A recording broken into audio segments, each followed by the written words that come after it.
Almost there, baby.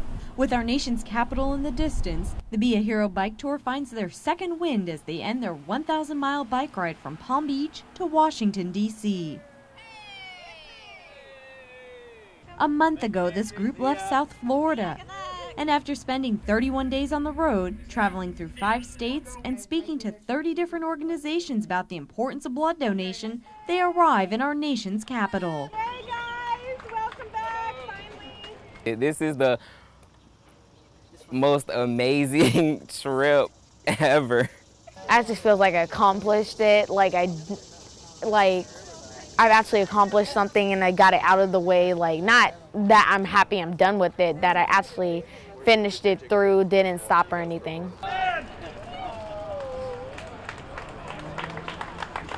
It's hugs all around as the group arrives at the U.S. Health and Human Services building in Washington, D.C. To see them enthusiastically enter our nation's capital. As we were crossing the Potomac, the enthusiasm was palpable out there.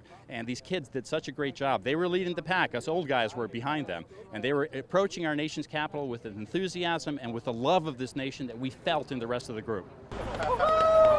Deputy Surgeon General Boris Lushnick and several public health officers joined the crew on their last leg of the trip. Well done. But it was all business when they got into the city.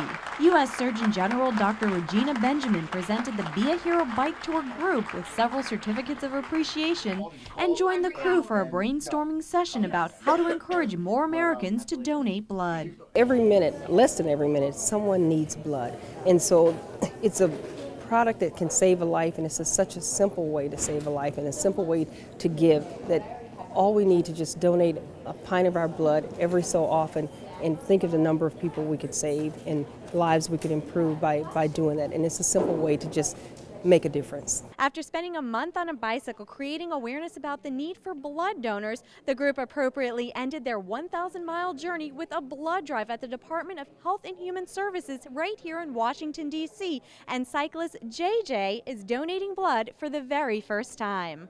When my mother was giving birth to my older sister, she needed blood. So I took the time out and I told myself, why won't I donate blood so I can help another mother that's giving birth that needs blood so her child can survive. All of these children and even Van Duzer himself have been impacted by blood donors.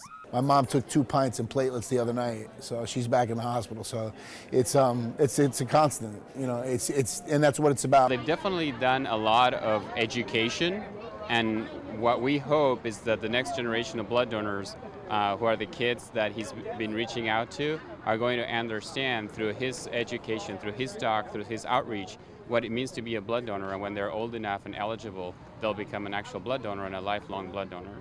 The road to Washington wasn't always an easy one.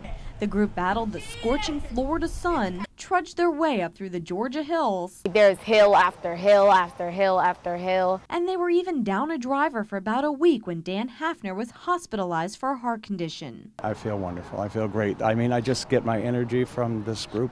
Another devastating blow came 7 days into the journey when the group learned Gibbs, the young cancer patient and blood recipient who sparked Van Duzer's passion for blood donation, passed away at the age of 6. That's for the little man. We all have one.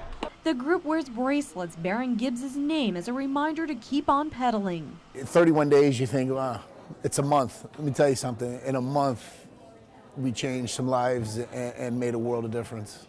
And in many ways, the lives they changed have been their own. This group is like a family. Over the past month, they learned to hula hoop,